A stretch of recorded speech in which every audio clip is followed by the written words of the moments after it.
অৰুণোদয়ৰ বাবেও গাঁওবুঢ়াৰ চাৰ্টিফিকেট বিচাৰি আছে।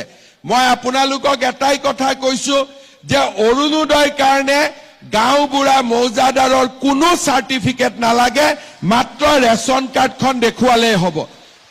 কোনোবা জাগাত চাৰ্টিফিকেটৰ নামত 30 টকা লয়, 50 টকা লয়, 100 টকা লয়, এইবিলাক মই ভাল নাপাওঁ। আৰু সেইকাৰণে আজিৰ সভাতে মই কৈ দিছো যে ৰেচন কাৰ্ড থাকিলে কোনো গাঁওবুঢ়াৰ আমাক চাৰ্টিফিকেট নালাগে, কোনো মৌজাদাৰৰ আমাক ইনকাম চাৰ্টিফিকেট নালাগে।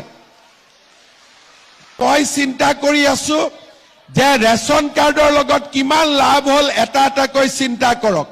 প্ৰথম ৰেচন কাৰ্ড পালো, তাৰ মানে 5 কেজি চাউল বিনামূলীয়া পালো। ৰেচন কাৰ্ড পালো, অৰুণোদয় পোৱাৰ বাবে যোগ্য হলো। তৃতীয়তে ৰেচন কাৰ্ড পালো, বেমাৰ আজাৰ হলে 5